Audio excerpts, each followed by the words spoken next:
솔라나 쪽에 한번 소개를 해달라고 부탁을 하셔가지고 RWA나 그런 것들 아니면 솔라나가 실제로 어떤 걸 하고 있고 어떤 전략을 가고 있는 건지 그런 걸 부탁을 하셔서 그런 거 위주로 준비를 했는데 조금 기본적인 내용도 들어갔다 보니 조금 쉬우실 수도 있을 것 같습니다.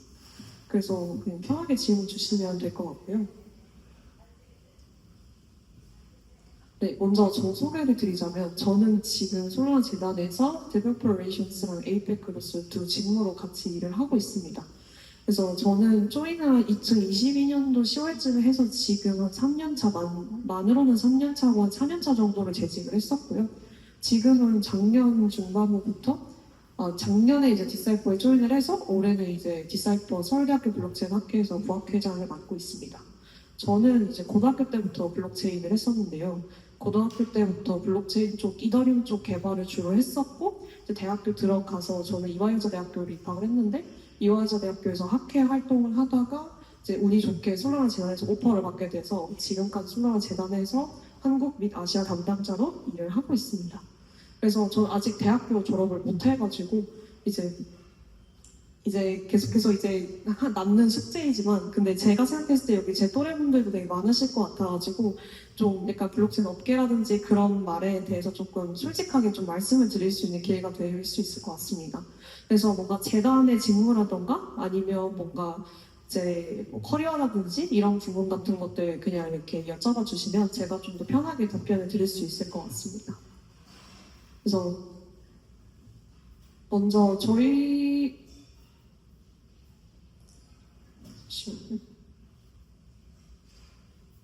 이걸 어디를 보고 해야? 저쪽에 사무실 쪽으로 이해했습니다. 네, 먼저 제가 보통은 이제 블록체인 위에서 어플리케이션을 설명하기 전에 보통 제가 설명드리는 게 있거든요. 저가 항상 처음으로 강좌가 넘어가는 게 생태계가 뭔지에 대해서 다루고 시작을 합니다. 그래서 생태계가 뭘까를 생각을 해보면 저희가 기본적으로 그냥 일반적인 생태계에 대한 정의를 보통 땅이 있고 그 땅 위에 건물 같은 것들이 세워진 걸로 저희가 보통 개념적으로 이해를 하잖아요. 근데 블록체인 생태계라고 하면 솔직히 이렇게 직관적으로 와닿지 않는 경우들이 좀 많습니다. 근데 저희는 보통 블록체인 생태계라고 한다면요. 이 블록체인 네트워크 위에 올라간 다양한 블록체인 어플리케이션을 의미합니다.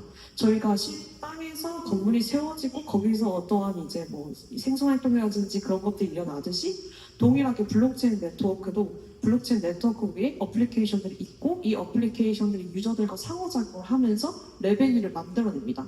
그러면 사용자들이 블록체인 네트워크를 쓰면 그 블록체인 네트워크 수수료가 이 블록체인 네트워크를 구성하고 있는 사람들에게 수수료가 이제 이익으로 갈 거고요.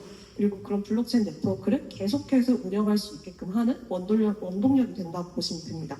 그래서 사실 저희가 솔라나는 굉장히 많은 어플리케이션들이 있지만 간혹 가다가 진짜 작동만 하지만 어플리케이션이 없는 체인들 저희가 보통 보면 고스트 체인이라고 합니다. 왜냐하면 이런 네트워크는 계속해서 이렇게 구성이 되고 계속해서 블록은 생성이 되고 있는데 아무런 상호작용이 블록체인에 올라가지 않아서 블록 생성 이상의 다양한 활동을 할 수 없는 경우를 저희가 고스트 체인이라고 많이 하는데요. 그래서 이런 어플리케이션은 블록체인 네트워크 구성자들에게 실질적인 수익을 제공하면서 자체적인 생태계를 형성하는 데 있어서 굉장히 큰 의미를 가집니다.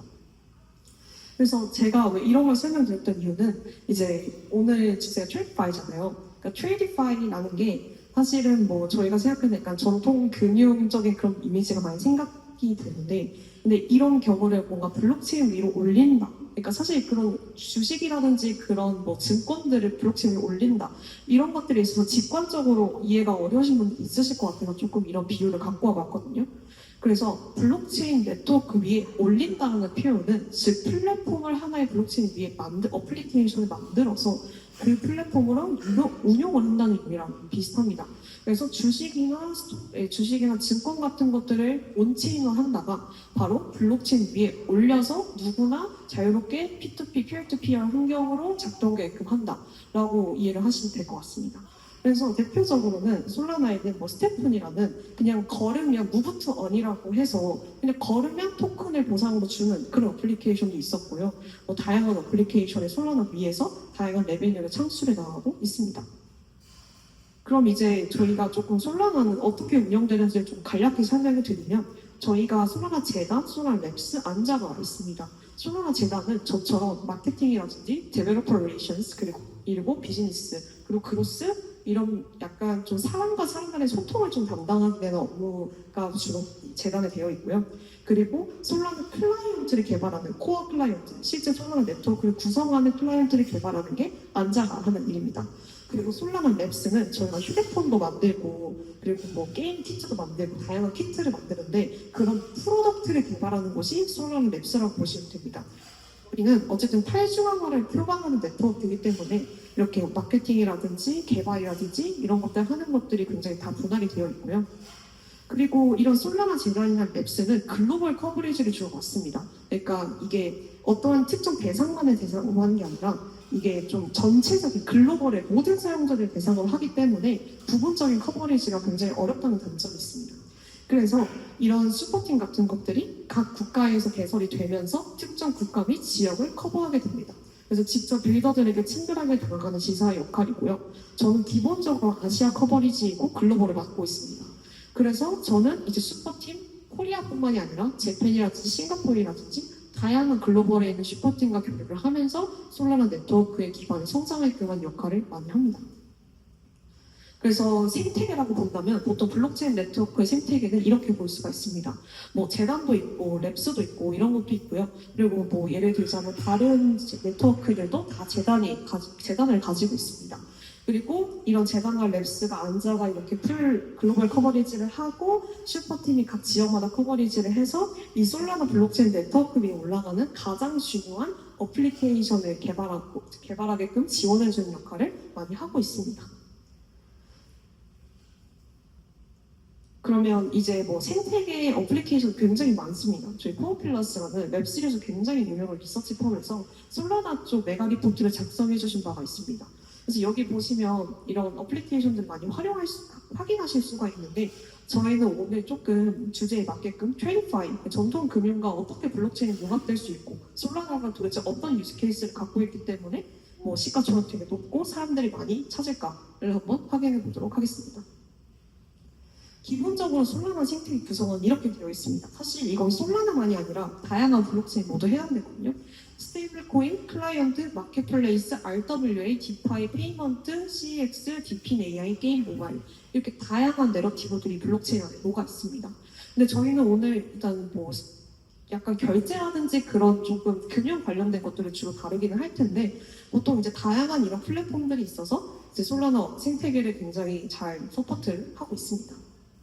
그래서 아시겠지만 NFT 같은 것들도 굉장히 유명했었고요. 그리고 또 뭐 DP나 AI 같은 경우에도 블록체인을 활용해서 이제 약간 분산화된 노드 상에서 사람들에게 이렇게 보상을 줄 수 있게 하는 그런 내러티브가 많이 나왔었고 예전에 이제 웹3 게임이 되게 핫했는데 지금은 사실 메이플에서 만들고 있는 메이플 유니버스가 굉장히 핫할 것 같은데 그런 부분의 게임 내러티브도 솔라나에 많이 있습니다. 그리고 저희는 직접적으로 솔라나 핸드폰을 또 개발을 하고 있고요. 저희가 지금 주로 다룰 거는 트레이디파이인데 이런 부분들도 관심 있으신 분들은 찾아보시면 좋을 것 같습니다. 그러면 한번 솔라나 생태계에서 어떤 이제 좀 그런 트레이디파이 요소들이 있는지를 한번 다뤄보도록 하겠습니다. 그래서 기본적으로 스테이블 코인 이미 앞에서 많이 다루셨을 것 같은데 스테이블 코인은 굉장히 요즘 핫한 주제입니다. 복잡한 배 등의 가치가 고정되도록 설계된 암호화폐로 이제 변동성을 낮춰서 결제, 저장, 송금에 활용이 되고 있는데요. 이제 대표적으로 두 가지 스테이블 코인이 있는데 USDC, USDT 이렇게 가장 큰 시가총액을 가지고 있습니다. 근데 솔라나 같은 경우에는 이 USDTCC 말고도 PYUSD라고 페이팔에서 이제 최초의 미국 핀테크 기업의 최초를 발행한 PYUSD를 유일하게 이제 이더리움 다음으로 발행 유치를 했고요. 그리고 팍소스라든지 월드페이 같은 기존 플레이어들, 월드페이는 가장 큰 에콰이어 중에 하나죠. 그래서 이제 가맹점에게 정산해주는 업체인데 그런 곳이 파트너십을 맺은 USDC의 경우에도 솔라나 위에서만 발행이 되고 있습니다. 실질적으로 보시면 평균 스테이블 코인 이렇게 발행량이 지금 제가 여기서 이더리움이랑 트론을 마스킹을 했는데 여기 보시면 그거 제외하고는 솔라나가 굉장히 높은 비율을 보이고 있습니다. 그래서 이 밑에 있는 차트는요, 비자에서 실질적으로 만든 온체인 대시보드입니다. 비자에서 실제로 온체인의 블록체인 어떤 블록체인 및 스테이블 코인이 가장 많이 발행이 됐는지 트랜스퍼 볼륨은 어떻게 되는지, 그리고 부시라든지 아비트라지라든지 특정 이제 무빙을 제외한 데이터들을 실질적으로 조정을 해서 그런 조정 값도 보여주고 있습니다. 그래서 그런 차트 솔라나가 굉장히 월등하게 수치를 가지고 있다는 것을 아실 수가 있습니다. 그러면 이 스테이블 코인을 가지고 어떤 식으로 활용이 될 수 있을까요? 네, 스테이블 코인 같은 경우는 결제, 페이먼트에 해당이 됩니다. 그래서 페이먼트 같은 경우에는 온체인 결제를 지원하거나 암호화폐 화폐를 실물 결제 환경에 연결한 서비스와 인프라를 말합니다. 저희가 단순히 결제라고 한다면 그냥 카드를 가지고 어떤 상점에서 구매하는 걸 의미를 하는데 사실 미국에서 보는 결제 범위는 굉장히 넓습니다. 그냥 송금하는 것도 하나의 결제라고 취급을 합니다. 그래서 송금이든 결제든 어차피 특정 가맹점이라든지 특정 엔드포인트에 돈을 지급해야 되는 건 동일하기 때문에 그런 부분에서 결제라고 칭하고 있고요. 실제로 솔라나는 솔라나 페이라고 해서 저희가 카카오페이 QR 결제하듯이 똑같이 온체인에서 피어2피어로 QR 결제를 할 수 있는 SDK를 제작하고 실제 쇼피파이라는 쇼핑몰 플랫폼에다가 붙일 수 있는 모듈 형태로 런칭을 한 적이 있는데요. 실제로 500밀리언 이상의 이제 누적 결제액을 달성을 한 바 있습니다. 그리고 실제로 스테이블 코인을 기반으로 하는 충전 기반 카드 카스트도 솔라나 체인을 기반으로 하고 있고요. 그리고 기관들을 위한 정산 레이어인 휴먼 파이낸스도 솔라나 위에서만 서비스를 진행하고 있습니다.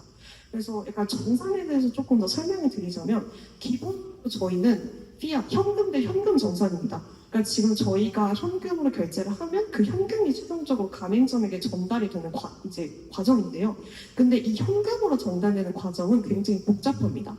예를 들자면 제가 한국에서 발행된 신용카드를 가지고 일본에서 결제를 하게 되면 한국에 있는 원화가 엔화로 바로 바뀌는 게 아니라 제가 한국에서 결제한 금액에 맞는 원화가 달러로 변환되고 그 달러가 다시 엔화로 변환되는 과정을 거칩니다. 이거는 이제 저희가 어떤 환율을 누군가가 완벽하게 중개해 줄 수 없기 때문에 기본적으로 중간에서 달러로 바뀌면서 이렇게 정산이 됩니다. 그래서 사실은 저희는 일본에서 저희 한국에서 발행된 스테이블코인 카드 결제할 때 수수료를 거의 이중으로 지불을 해야 됩니다. 그리고 저희가 카드 네트워크망 비용도 내야 되고요. 비자나 마스터카드 같은. 그리고 가맹점에 정산받는데도 수수료를 떼고 받습니다. 그래서 사실 지금 페이먼트 구조는 굉장히 비효율적인 구조거든요. 한국 같은 경우에는 간편자들, 토스라든지 카카오라든지 네이버들이 너무 잘 되어 있기 때문에 사실 이용자 입장에서는 체감이 굉장히 어렵습니다. 근데 기본적으로 크로스보더 페이먼트라든지 크로스보더 송금은 기본적으로 이제 돈을 보낼 때 보통 영업일 기준 3일에서 5일 정도가 걸립니다. 직접 쓰신 분들은 더 잘 아실 거예요. 그래서 그런 것들을 스테이블 코인을 대체를 한다면 기존의 레거시 기술과 대비해서 조금 더 빠르게 송금되고 이제 그런 수수료 부분을 없앨 수 있지 않을까 해서 스테이블 코인의 이런 페이먼트에 도입을 하려는 시도가 많이 늘어나고 있습니다. 그리고 그 다음으로는 디파이인데요. 사실 디파이가 전통금융과 어떤 관계가 있는지 조금 다루고 먼저 이렇게 RWA나 그런 것들을 다뤄보려고 합니다.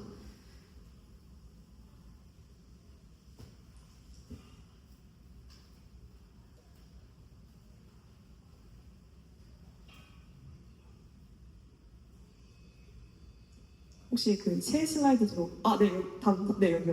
그래서 디파이 같은 경우에는 사실은 사실은 블록체인 우리는 신용이 없잖아요. 저희는 지금 신용카드 발급받는 것도 저희의 부동산이라든지 자산을 기반으로 발급받는 건데 사실은 온체인 및 신용이 없기 때문에 모든 특정 이더리움이나 특정 코인을 가지고 담보로 발행을 해서 대출을 하거나 뭔가 이렇게 온체인 이런 디파이 같은 것들을 하게 됩니다. 파생 상품이라든지 그런 것들을. 근데 기본적으로는 이 친구들이 사실은 실제 전통 금융과는 거리가 먼데요. 근데 최근에는 이런 트레이드파이가 급부상을 하면서 이런 친구들이 전통 금융과의 거리가 좀 좁히고 있습니다. 기본적으로 아까 앞에서 RWA나 그런 것들을 되게 많이 다루셨잖아요. 그래서 이미 RWA가 어떤 건지 그냥 토큰화해서 올린다는 거라는 개념을 알고 계실 텐데 그럴 때 사실은 스테이블 코인 리퀴디티 유동성이 굉장히 필요합니다.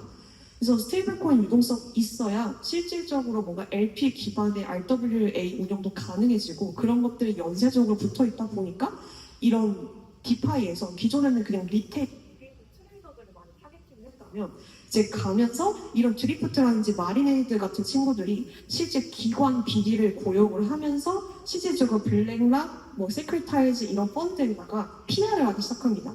우리가 스테이블 코인 LP를 운용을 하면서 너네가 안정적인 스테이블 코인 유동성을 가게끔 만들어 주겠다. 그래서 실질적으로 디파이도 그거의 한 부분으로 굉장히 많이 작용을 하고 있고요. 그리고 RWA도 엑스스톡스라고 해서 애플이나 테슬라 같은 주식 같은 것들을 이제 온체인으로 할 수 있는 그런 것들이 솔라나 위에도 있는데요. 그래서 전통 주식 시장과 달리 평일 24시간 동안 거래가 가능하고요. 이 플랫폼만이 아니라 레이디움이나 주피터 같은 솔라나 위에 있는 탈중앙화 이제 거래소에서까지 이런 주식들을 누구나 뭐 이렇게 구매하거나 팔 수 있습니다. 이게 의미가 있는 이유가 기존에는 KYC된 계정으로 구매가 가능했었는데 이게 이런 식으로 탈중앙화 거래소에 올라가게 되면 이제 그런 신용이라는 개념이 없는 국가에서도 온체인에서 이런 자산들을 구매를 할 수가 있습니다. 그래서 그런 부분에서 의미가 있고요. 실제로 미국 주식 같은 거나 ETF를 크라켄이라는 거래소 위에서 구매를 할 수가 있습니다. 그래서 이것도 솔라나 블록체인 위에서 작동을 하고 있고요. 그래서 이런 것들이랑 또 이제 거래소 같은 움직임들이 있는데 거래소에서도 이런 RWA, 아까 크라켄이 거래소였잖아요. 그런 것들에서 이제 다양하게 이런 것들을 하고 있고 다양한 자산을 온램프, 오프램프 가능하게 역할을 많이 하고 있습니다. 온램프라는 거는 현금에서 자산으로 바꾸는 거고요. 가상자산에서 현금으로 바꾸는 거 오프램프라고 합니다. 그래서 거래소가 본질적으로 온램프, 오프램프 같은 역할을 굉장히 많이 해주기 때문에 RWA라든지 스테이블코인이라든지 이런 것들의 유동성을 직접적으로 공급하는 역할을 하고 있습니다. 그래서 저희는 이걸 다 합쳐서 솔라나에서는 인터넷 캐피탈 마켓이라고 합니다. 전통 금융시장과는 다르게 인터넷만 연결되어 있다면 누구나 자본시장에 접속할 수 있게 하겠다라는 이 내러티브를 지원 솔라나가 인터넷 캐피탈 마켓이라는 이름으로 굉장히 열심히 푸시를 하고 있습니다. 그래서 기존에는 KYC 된다든지 AML이라든지 그런 것들이 굉장히 복잡했다면 그리고 계좌를 만들 수 있는 것도 선진국만 가능한 일이지 사실은 다른 개발도상국 같은 경우에는 그런 이제 뭐 이런 은행 인프라가 이제 잘 안 깔려 있잖아요. 그래서 솔라나 같은 경우에는 블록체인 같은 경우에는 지갑을 설치하고 몇 번만 클릭하면 인터넷 자본시장에 참여할 수 있게 하겠다. 이게 바로 저희가 요즘 미는 내러티브입니다. 그래서 솔라나 유스케이스들을 조금 소개를 드리자면 저희는 진짜 기존에 있던 웹2 플레이어들과 다양하게 스테이블 코인 결제, 발행 이런 것들 많이 하고 있고요. 그리고 RWA 쪽도 프랭클린 템플러, 블랙락 이런 펀드에 솔라나 위에서 런칭을 하고 있습니다.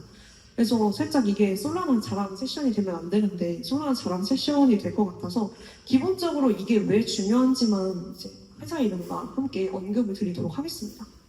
일단 첫 번째로는 PYUSD입니다. 이제 이 PYUSD가 의미가 있는 경우 왜냐하면 기존의 스테이블코인 발행사들은 USDC나 USDT 같이 거래소와 연관이 되어 있거나 아니면 이제 그냥 별도의 발행사로 출범을 했습니다.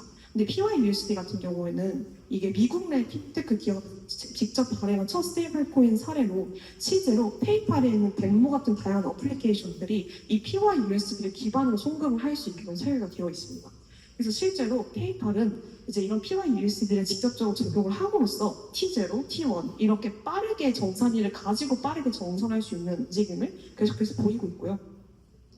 그리고 USDG인데 기존의 USDT라든지 C라든지 이 친구들은 기본적으로 사용자에게 이유를 주지 않습니다. 사용자에게 이유를 주지 않는다는 거는 저희가 이거를 갖고 있는데 이 백단의 준비금이 있잖아요. 예를 들면 뭐 국채를 산다던가 저희가 이렇게 특정 스테이블 코인을 사면 그 준비금으로 서클이라든지 그런 친구들은 이제 국채, TB라든지 RP 같은 걸 사게 되는데 그때 사실은 수익이 서클이나 테다가 완전히 가져갔고 그걸 유통하거나 가지고 있는 사람들에게는 전혀 수익을 나눠주지 않습니다.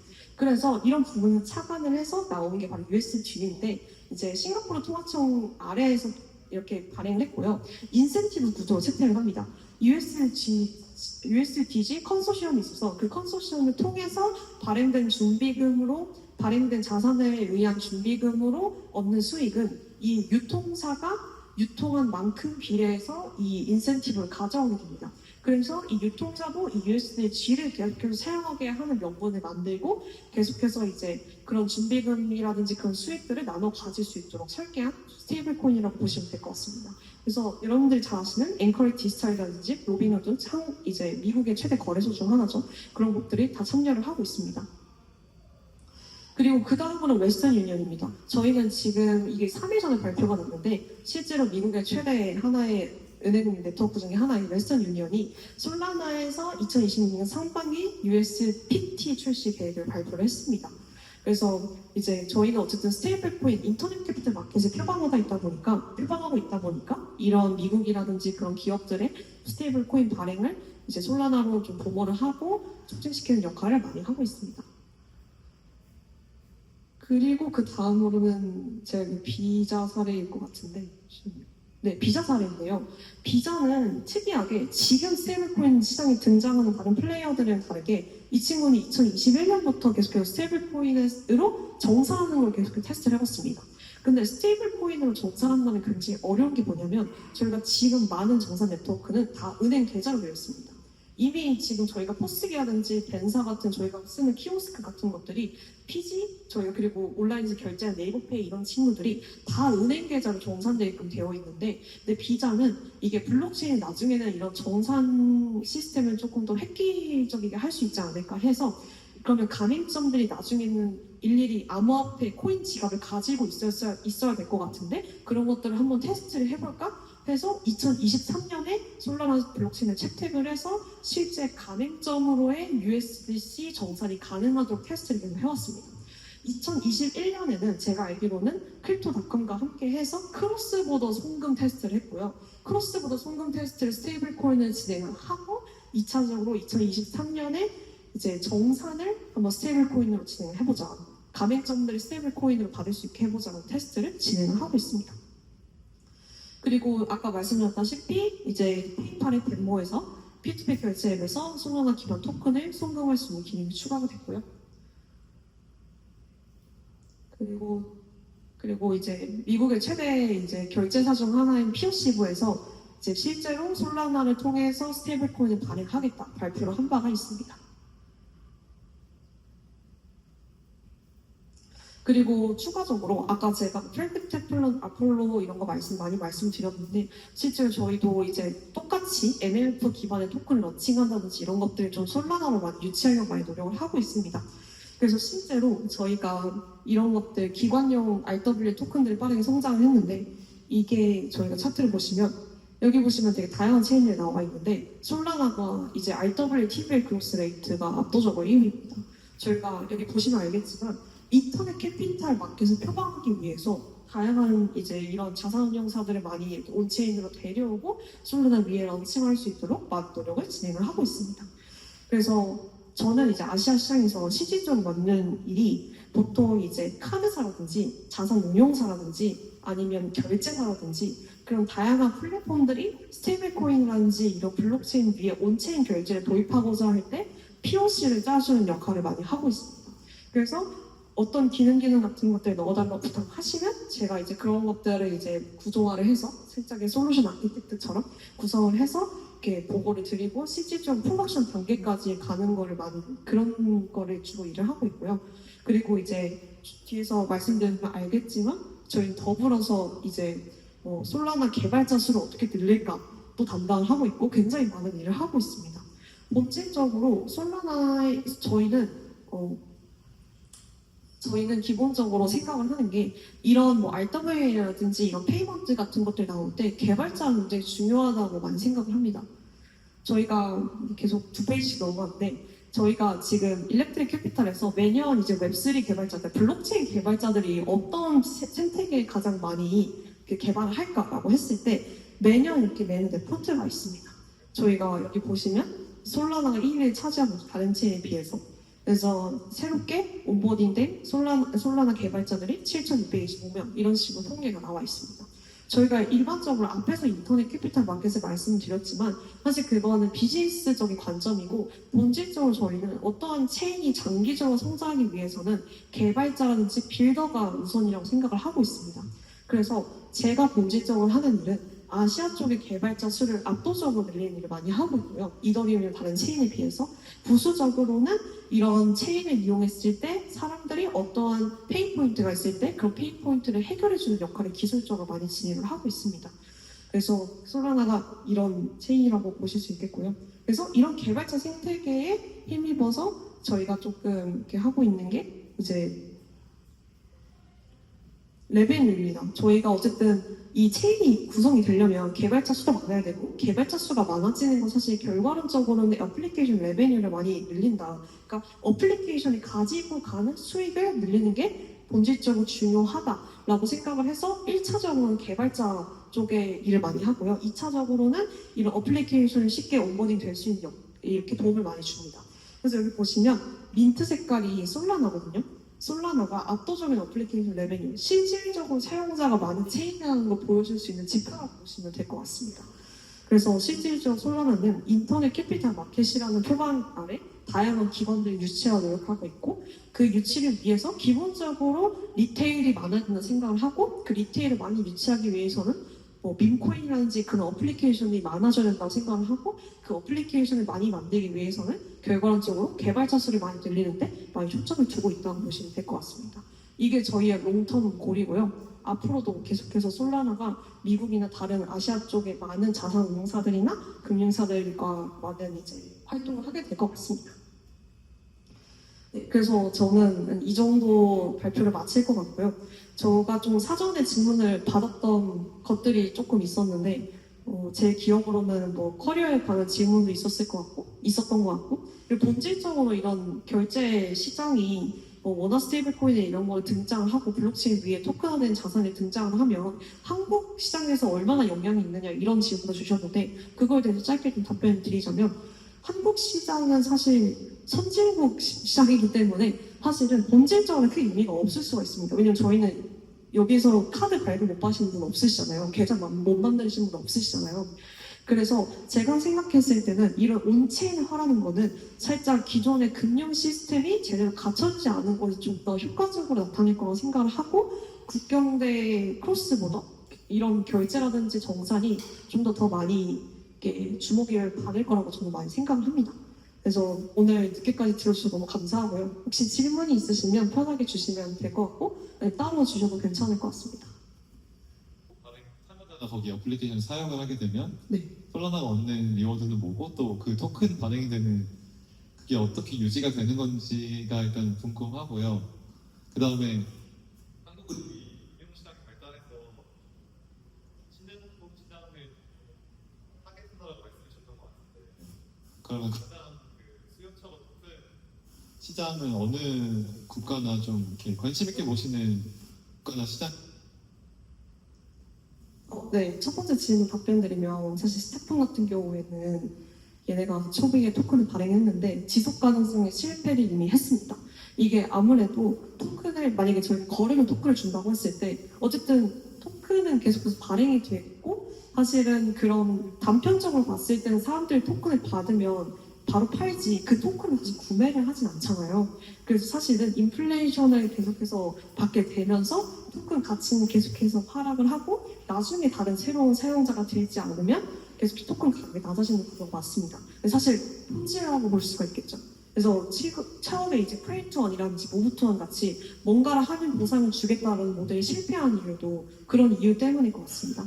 근데 본질적으로 있는 어플리케이션들이 솔라나 네트워크에 준 영향은 기본적으로는 이 밸리데이터 보상이 있을 것 같습니다. 기본적으로 이 네트워크를 구성하는 사람들을 밸리데이터라고 하고 블록을 등록하는 사람을 밸리데이터라고 하는데 이런 밸리데이터들에게 보상을 주는 게 블록을 생성하면 새로운 토큰이 나오는 것도 있어요. 뭐 비트코인에 채굴하면 비트코인 새거가 나오는 것처럼 그것도 있는데 추가적으로 밸리데이터에게 원하는 보상을 주기 위해서는 그 트랜잭션을 블록에다가 넣어서 블록을 생성을 했을 때 그 트랜잭션 수수료를 일부 밸리데이터들이 가져갈 수 있어야 밸리데이터는 계속해서 블록을 생성하는 요인을 갖게 됩니다.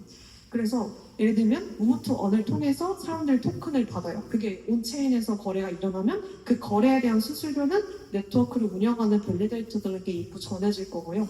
그리고 뭐 일부는 소각되겠죠. 그런 식으로 솔라나 네트워크 자체는 계속해서 이 네트워크를 유지한 요인을 줄 거고요. 그리고 그 어플리케이션을 사용하는 사람은 이제 그 토큰을 받게, 그 어플리케이션을 사용하는 이용자들이 토큰을 받게 되면서 수익을 창출해 나갈 것이고, 그 어플리케이션을 만든 사람도 동일하게 이제 그런 누군가가 토큰을 사고 팜으로써 자신들이 초기에 배분받았던, 마치 주식처럼 처음 배분 받았던 그 주식으로 계속해서 수익을 얻어나가게 되는 구조라고 보시면 될 것 같습니다.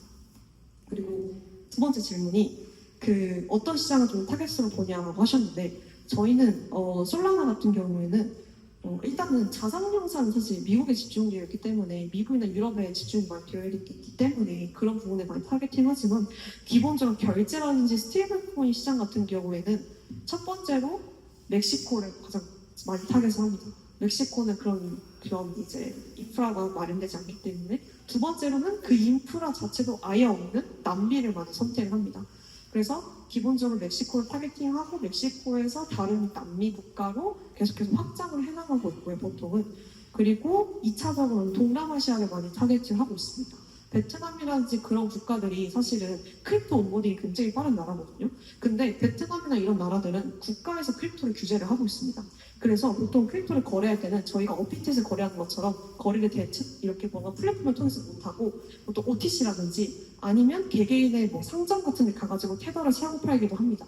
그래서 저희가 첫 번째로 타겟팅하고 있는 거는 일단은 진짜 열악하면서 그런 조금 이제 크로스보더, 그러니까 약간 국제 송금 같은 것들의 수요차가 높은 멕시코라는 남미 같은 국가들이고요. 두 번째로는 크립토 온보딩이 잘 되어 있지만 국가의 결제 인프라가 미비한 그런 국가들을 많이 타겟팅을 하고 있습니다.